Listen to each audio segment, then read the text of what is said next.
তোমাকে হায়াত দিয়েছিলাম বান্দা, তুমি আমাকে 80 বছরটা বুঝিয়ে দাও। প্রতিটি বছরে 365টা দিন ছিল, প্রতিটি বছরে 12টা মাস ছিল, প্রতিটা মাসে 12টা আপনার 30টা দিন ছিল, প্রতিটা দিনে 24টা ঘন্টা ছিল, প্রতিটা ঘন্টাতে 60টা মিনিট ছিল, প্রতিটা মিনিটে 60টা সেকেন্ড ছিল। 1 সেকেন্ড 1 মিনিট 1 ঘন্টা 1 দিন 1 সপ্তাহ 1 মাস 2 মাস 1 বছর 2 বছর, এই করে করে তোমাকে 80 বছরটা আল্লাহকে বুঝিয়ে দিতে হবে। কেন নবীজি বললেন, শুনে নাও উম্মত রে, শোনো, কিয়ামতের দিন 5টি প্রশ্ন করা হবে রে। ওই 5টির ভিতরে প্রথম নম্বর হলো তোমার জীবনের মূল্যবান সময়টুকু আমি আল্লাহকে বুঝিয়ে দাও। যে বুঝিয়ে দিতে পারবে না জান্নাত যেতেও পারবে না, পারবে না, পারবে না।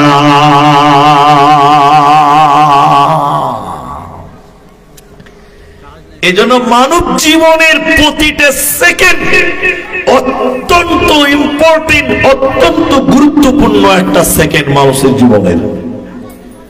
আমরা মানুষেরা সময়ের মূল্য বুঝি না, সময়ের মূল্য বুঝি না, বুঝি না, বুঝি না। এখন অনেক মানুষ, আপনারা যারা আছেন, যে কটা লোকই আছেন, আপনারা খালি আমার দিকে দেখেন।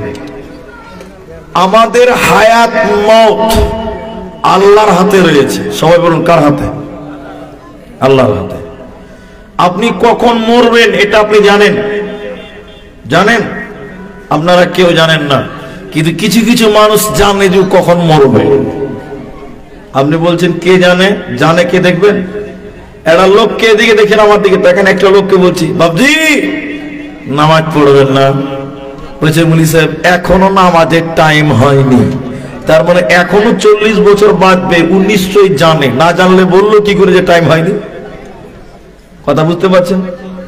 ও এখনো নামাজ পড়ে না, ওকে বলছে বাবজি নামাজ পড়বেন না, বলছে টাইম হয়নি। তার মানে ও জানে হয় আজরাইলের সঙ্গে ওর যোগাযোগটা বেশ ভালোই আছে, ওর কথা মনে হচ্ছে, কথাতে মনে হচ্ছে কিনা?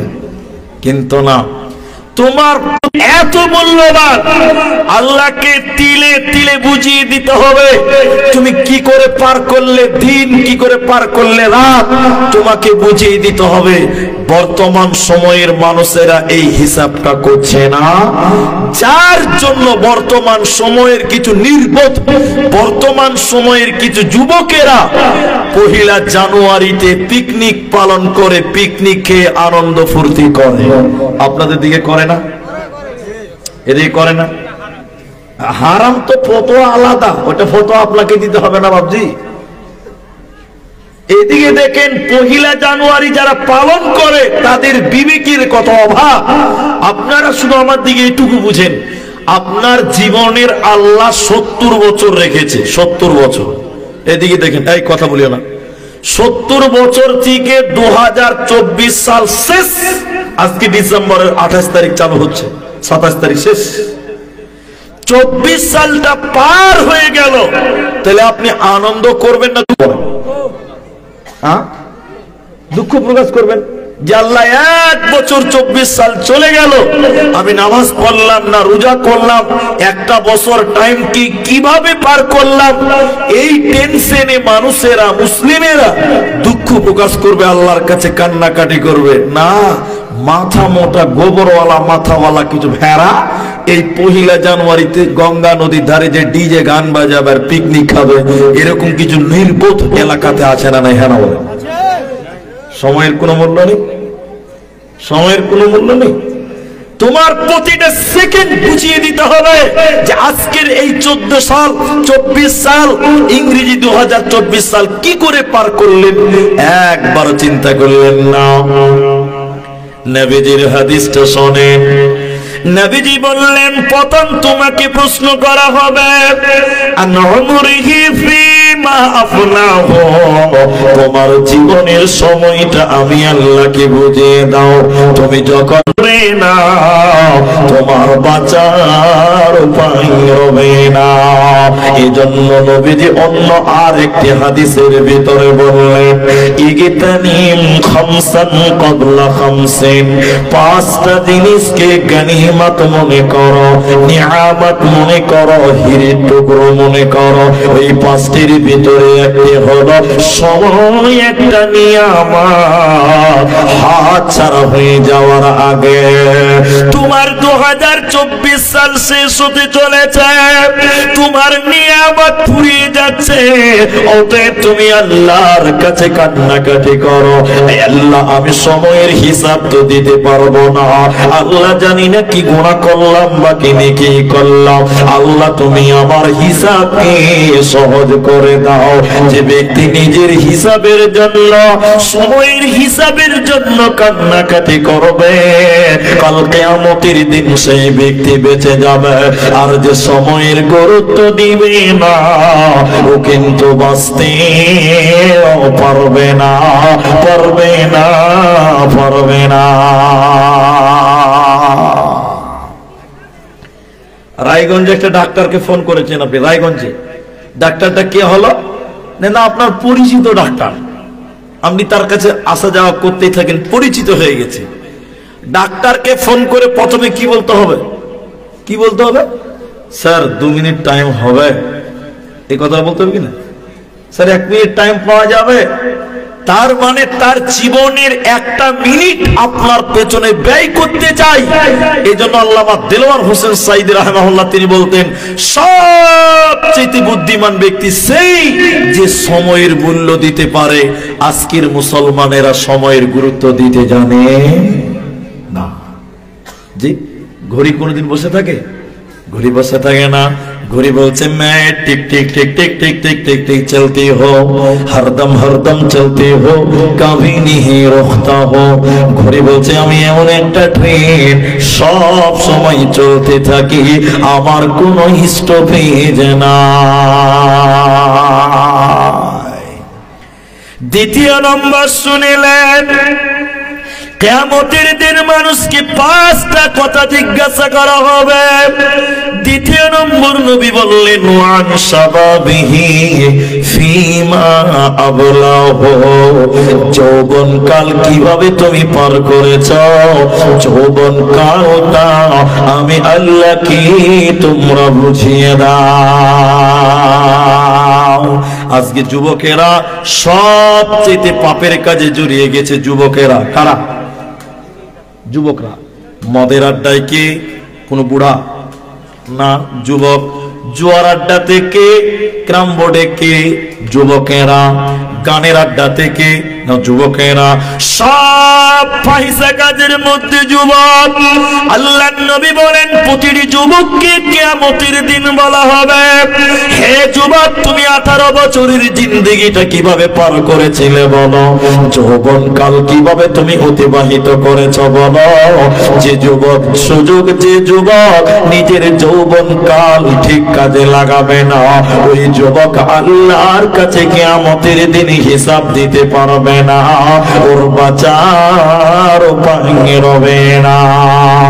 আর যে যুবকটা যৌবনকাল আল্লাহর ইবাদতে কাটায়, যে যুবতী বোন যৌবনকালটা, যুবতীকালটা আল্লাহর ইবাদতে কাটায়, নবীজি বললেন, বুখারীর বর্ণনায় নবী বলেন, যেদিন কিয়ামতের মাঠ অনুষ্ঠিত হবে কোনো ছায়া থাকবে না, যেদিন মানুষেরা নবীর গুণেরা নফসি নফসি করবে, যেদিন মানুষের মগজগুলো টকবক করে ফুটবে, ওই কঠিন দিনে আমার আল্লাহ আরশের নিচে স্থান দেবে 7 ধরনের মানুষদেরকে।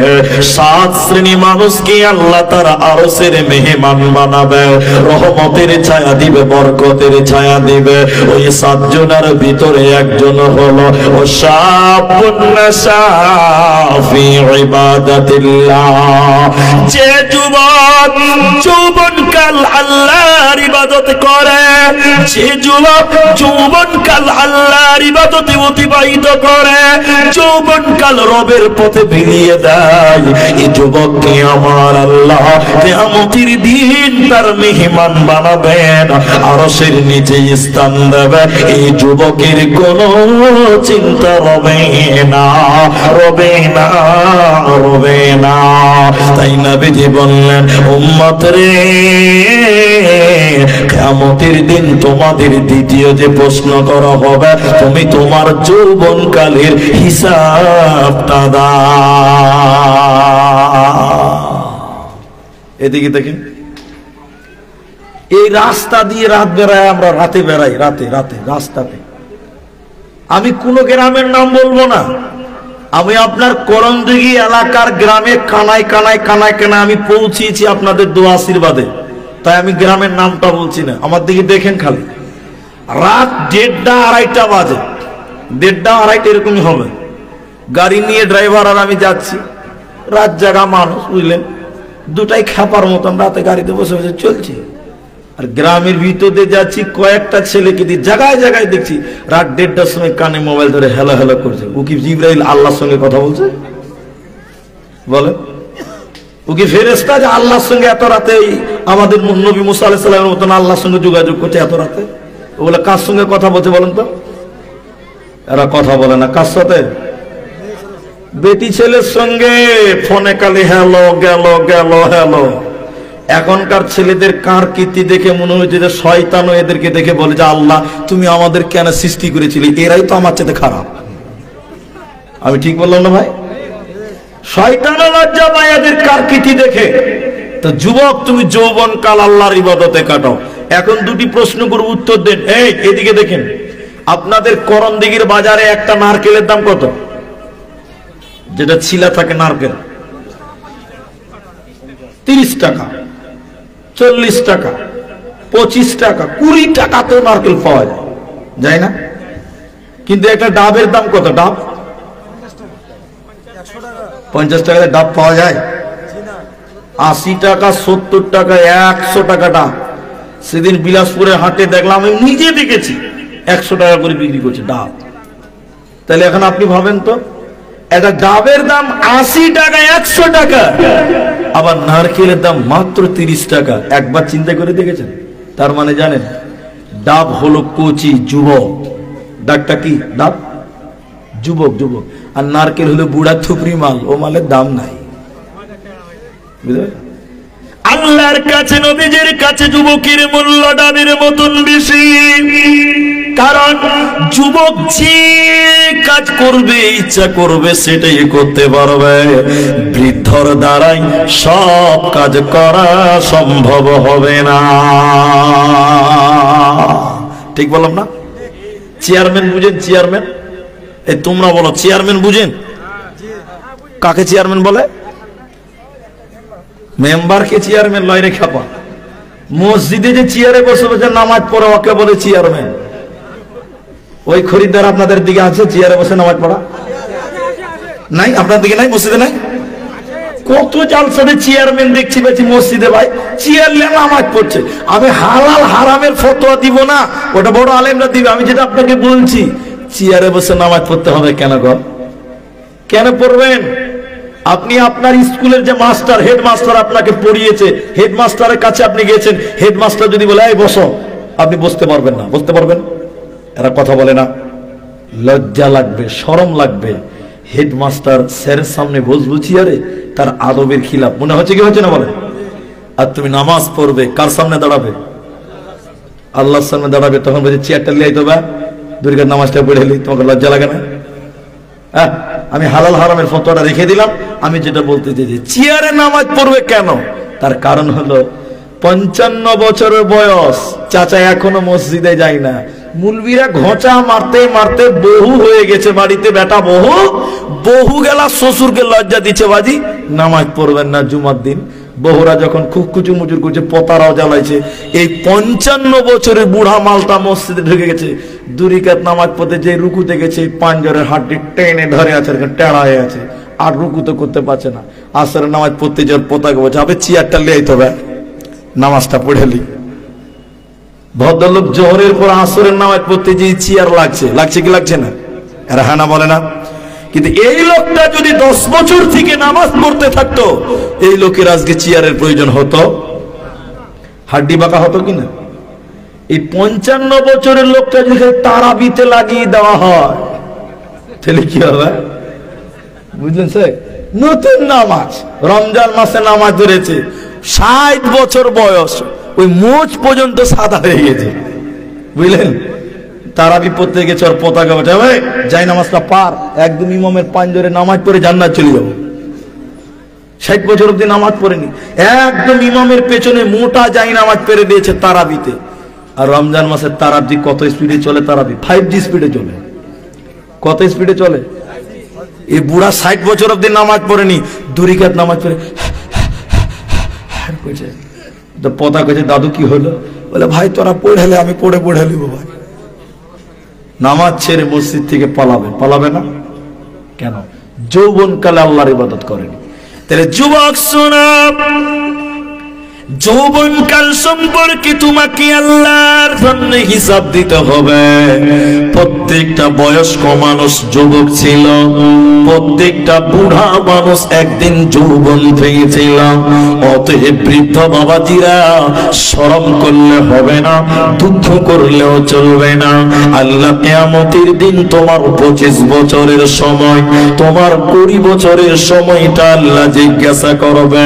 এজন্য যুবকরা, তোমাদের জন্য 2টি স্পেশাল ইবাদত। এক নাম্বার ইবাদত আল্লাহ কোরআনে বলেছেন, অবিমা আনফাকু মিন আমওয়ালিহিম, ইনকাম করার দায়িত্ব আমি আল্লাহ পুরুষদেরকে দিলাম। পুরুষদের মধ্যে কারা ইনকাম করবে? যার শরীরে শক্তি আছে মানে যুবক, যার শরীরে বল আছে মানে যুবক। এই যুবক যার শরীরে শক্তি আছে, বল আছে, সাহস আছে, ইনকাম করবে। আর ইনকাম করে বিবিদের পেছনে খরচ করবে। তাহলে ইনকামের দায়িত্ব যুবক তোমার, তোমাকে ইনকাম করতে হবে। ইনকাম করা ইবাদত, ইবাদত, ইবাদত। ফর এক্সাম্পল দিলে বুঝতে পারবেন। আপনাদের জুমা মসজিদ কোন দিকে আছে? ওই দিকে না দিকে? এইদিকে আমার পেছনে এইটাই মসজিদ নাকি? এইটাই জুমা মসজিদ। হ্যাঁ, তো আমি আপনাদের বলি, একটা বয়স্ক মানুষ, বয়স 75 বছর, দুপুরে ভাত খেয়েছে 11টার সময়। বুড়া মানুষ, সকাল থেকে কিছু খায়নি, 11টায় ভাত হয়েছে, গরম ভাত খেয়ে মসজিদে চলে গেছে জোহরের নামাজ পড়তে। জোহরে আজান দিয়েছে, মসজিদে নামাজ পড়ে নিলে বুড়া মনে মনে জিয়াত করছে যে আর বাড়ি দিয়ে কি হবে? আর বুড়ির যে অত্যাচার, বুঝলেন কিনা? বুড়া তখন বলছে আর বাড়ি দিয়ে কি হবে? একবারে আসরের নামাজ পড়েই বাড়ি যাও। ভালো করে বুঝেন কথাটা। বুড়া এবার জোহরের নামাজ পড়ে মসজিদের এক কানাতে বসেছে, আমার দিকে দেখেন, হাত গুটিয়ে জোর করে সুবহানাল্লাহ, আলহামদুলিল্লাহ, আল্লাহু আকবার, লা ইলাহা ইল্লাল্লাহ, তাসবিহ, তাহলিল, জিকির আজগার করছে। এই বুড়ার ইবাদত দেখে আমার মতন 30 বছরের একটা টকবগে যুবক বুড়ার দিকে তাকিয়ে বলছে, হবে বুড়া তো নেকি লুটা নিল বে। হ্যাঁ, ও শালা জোর থেকে আসর অব্দি খালি সুবহানাল্লাহ সুবহানাল্লাহ, ও তো নেকি লুটা নিল রে। তখন যুবক আমার মতন 30 বছর জামা গুটিয়ে বলছে, দেখছি বে আমি কি করতে পারছি, দেখাচ্ছি। বুড়া বড় বড় টেরা চোখে দেখছে, 2 হাতে তাসবিহ করছে, সুবহানাল্লাহ, আলহামদুলিল্লাহ, বন্দে ভারত চালু করে দিয়েছে। বুড়া ওকে পারবে? আচ্ছা বলুন, বুড়া জওয়ানকে পারবে? বুড়া খালি টেরা চোখে একটু দেখছে, আবার সুবহানাল্লাহ, আর ও 2 হাতে জোর করছে, সুবহানাল্লাহ, আলহামদুলিল্লাহ, আল্লাহু আকবার, লা ইলাহা ইল্লাল্লাহ, একদম 5G স্পিড চলছে। মানে যুবক বলতে চাইছে, বুড়া তোকে হারিয়ে দিব, আমিও তাসবিহ তাহলিল করব। আচ্ছা বলুন, আপনারা বলুন, বয়স্ক মানুষ মসজিদে তাসবিহ তাহলিল জিকির আজগার করছে, আপনারা সবাই বলেন নেকি পাবে কি পাবে না? নেকি পাবে না? পাবে। আর এই যে 30 বছরের যুবক, একে দেখা দেখি 30 বছরের যুবক ও সুবহানাল্লাহ, আলহামদুলিল্লাহ জিকির করছে। আচ্ছা আপনারা বলুন, আপনারা বলুন, ইনি কি পাবে না? কে বলছে পাবে, কে বলছে পাবে না? পাবে না, পাবে না। কেন পাবে না? বুড়ার লিগে হবে আর এর লিগে হবে না? মানে হবে না কেন? সুবহানাল্লাহ, আলহামদুলিল্লাহ, লা ইলাহা ইল্লাল্লাহ, আল্লাহু আকবার, এগুলো নফল। এগুলো কি? নফল। নফল। আল হালাল রুজি অন্বেষণ করা শক্তিমান যুবকদের জন্য ফরজ। কেন? কোরআনে আল্লাহ বলেছেন, ফাইযা কুদিয়াতিস সালাহ, যখন তোমাদের নামাজ হয়ে যাবে, ফান্তাশিরু ফিল আরদি, তখন তোমরা জমিনে বেরিয়ে যাও, ওয়াবতাগু মিন ফাদলিল্লাহ। নামাজ হয়ে গেছে, যাদের শরীরে তাকত আছে, বল আছে, যুবক বেরিয়ে যাও রায়গঞ্জ শহরে, ডালখোলা টাউনে তুমি আইসক্রিম বিক্রি করবে, দোকান করবে, মরিচ কাটবে, তোমাকে ইনকাম করতে হবে। যুবক রে, তোমার জন্য নফল নয়, তোমার জন্য ইনকাম করাটা হলো ফরজ। তাহলে যুবক রে, তুমি প্রথমে ইনকাম করো, কামাই করো। কামাই করার দায়িত্ব স্বয়ং আল্লাহ তোমাদের দিয়েছে। কিছু যুবক ছেলে আছে দেখবেন, একদিন কাজ করবে, 3 দিন বসে বসে খাবে, তা আবার কাজে যাবে। আছেন এরকম ঢিলা? একদিন কাজ করে 3 দিন কাজ করে না, ওইটা শেষ করবে, টাকাটা আবার কাজে যাবে। এরকম অনেক লোক আছে, আছে না? আমাদের গ্রামে এক চাস্তো ভাই আছে, বুঝলেন, দিল্লি বোম্বাই পড়ে থাকে সারা জীবন। দিল্লি বোম্বাই থাকে, 1 পয়সা বাড়িতে দেয় না, ওর বাপকে দেয় না। তোর বাপ মাঝে মধ্যে আফসোস করে, ও দিল্লি বোম্বাই থেকে 1 বছর 1.5 বছর পর বাড়ি আসবে। কত নিয়ে আসবে জানেন? 10,000 টাকা। 3 মাসে 10,000 টাকা শেষ করে আরো 20,000 টাকা ঋণ করবে, তা আবার ধার করে বিদেশ যাবে। এরকম কিছু লোক আছে, নাই ভাই? কাজ করবে না, অলস। যুবকদের জন্য দ্বিতীয় ইবাদত, পৃথিবীতে এমন একটা ইবাদত আছে যে ইবাদতটা বৃদ্ধদের জন্য মাপ, শিশুদের জন্য মাপ, নারীদের জন্য মাপ, শুধুমাত্র তরুণদের জন্য, যুবকদের জন্য। ওই ইবাদতটার নাম জিহাদ। জিহাদ বৃদ্ধদের জন্য মাপ, শিশুদের জন্য মাপ, নারীদের জন্য মাপ, একমাত্র যুবকদের জন্য জিহাদ। এই জন্য যুবক, তুমি দিলে শহীদের তামান্না তুমি নাও, তুমি জিহাদের তামান্না তুমি নাও, আল্লাহর দ্বীন কায়েম করার জন্য, আল্লাহর জমিনে আল্লাহর হুদুদকে কায়েম করার জন্য। যুবক রে, শহীদের তামান্না তুমি দিলে নাও, কারণ জিহাদের মতন ইবাদত শুধুমাত্র তরুণদের জন্য, যুবকদের জন্য। এই জন্য আমার নবীজি ওই হাদিসে 5টা নিয়ামতের কথা বলা হয়েছে, ওই 5টার মধ্যে প্রথম নাম্বার নবী বলেছে, শাবাবাকা ওয়াবলা হারামিকা, জওয়ানিকে নিয়ামত মনে করো, যৌবনকে নিয়ামত মনে করো, বৃদ্ধ হয়ে যাওয়ার আগে। যুবক রে, যৌবন তোমার জন্য নিয়ামত। এই যৌবন সম্পর্কে কিয়ামতের দিন আল্লাহ তোমাকে প্রশ্ন করবে। সেদিন তোমার বাঁচার উপায় রবে না, রবে না, রবে না। আজ মুসলমানকে যাই না চেনা তার কাটিং সাটিং এ, আজ মুসলমানকে যাই না চেনা তার কাটিং শাটিং এ, হালাল ফেলে মেতেছে সব মদারাফিং এ। জাতিকুল সবেদের হাতে হলো রে পয়মাল, এসো যুবক এসো সেবক এসো মায়ের লাল, এসো যুবক এসো সেবক এসো মায়ের লাল। দিনের তরি যাই রে ডুবি এসে ধরো হাল, এসো যুবক এসো সেবক এসো মায়ের লাল, এসো যুবক এসো সেবক এসো মায়ের লাল।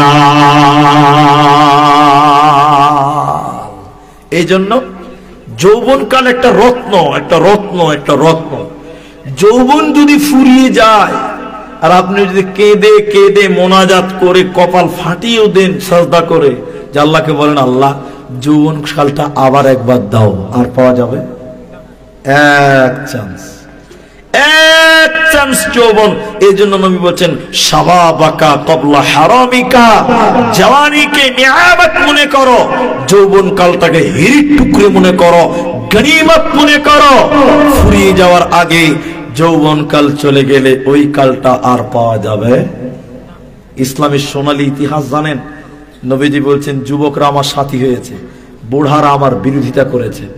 যুবকরা ইসলামের সঙ্গী ছিল, ইসলামকে আগে নেওয়া যাওয়ার পেছনে সবচেয়ে বেশি ভূমিকা পালন করেছে তরুণ যুবকেরা, নওজওয়ানেরা।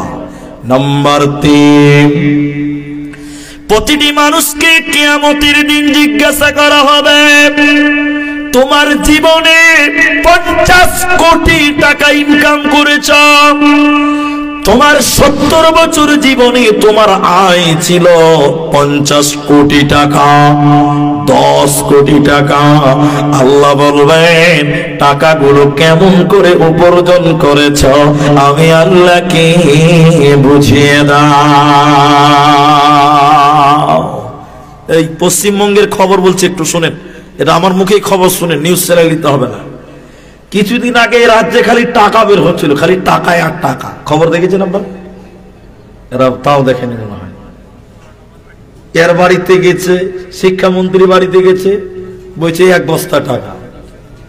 রেশন দুর্নীতিতে এত টাকা, এত টাকা, খালি টাকায় আর টাকা, টাকায় আর টাকা। বুঝার জন্য বলছি, এই মাদ্রাসায় যদি সিবিআই চলে আসে, বুঝার জন্য বলছি, সিবিআই কেন্দ্রীয় এজেন্সি বাহিনী যদি চলে আসে এই মাদ্রাসায়, মাদ্রাসার ঘরগুলো তাল্লাশ করে করে করে যদি 5 লাখ টাকা পায়, ক লাখ বললাম, ওরা টাকা নিয়ে চলে যাবে একটা শর্তে। কি বলে? কমিটিকে বলবে টাকাগুলো পেলেন কোথা থেকে বলেন, টাকাগুলো পেলেন কোথা থেকে বলেন, উৎস কি। কমিটির লোক যদি বলতে পারে গ্রাম এলাকা থেকে ধান কালেকশন করেছিলাম, ওখান থেকে হয়েছে 1 লাখ, সাধারণ জালসাতে হয়েছে 2 লাখ, জাকাতের টাকা পেয়েছি 1 লাখ, হিসাব যদি দিতে পারে কেউ টাকা নিয়ে যেতে পারবে না। আর হিসাব যদি না দিতে পারে সঙ্গে সঙ্গে টাকা নিয়ে চলে যাবে, কেন্দ্র বাহিনী থানাতে জমা করবে।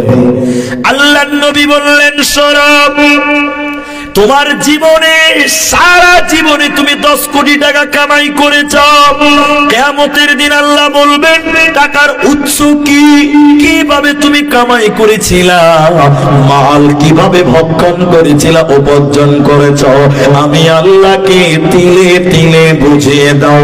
জিএসটির কাগজ কোথায়, আল্লাহকে ট্যাক্স দিয়েছো কি দাও নাই, যাকাত বের করেছে কি করনি বলো, এই মালগুলো তুমি কেমন করে কিভাবে তুমি বের করলে বলো, তোমার মালের হিসাবটা আল্লাহ হবে। এজন্য আমার নবী বলেন, আফসোস করে বলছেন, ইয়াতি আলান নাসি জামান, এমন একটা জামানা আসবে রে, মানুষেরা পরোয়া করবে না, তাওয়াক্কা করবে না, মানুষেরা ভাববে না যে টাকা কিভাবে এলো, কি সোর্স থেকে এলো, হালাল না হারাম চিন্তা ভাবনা করবে না।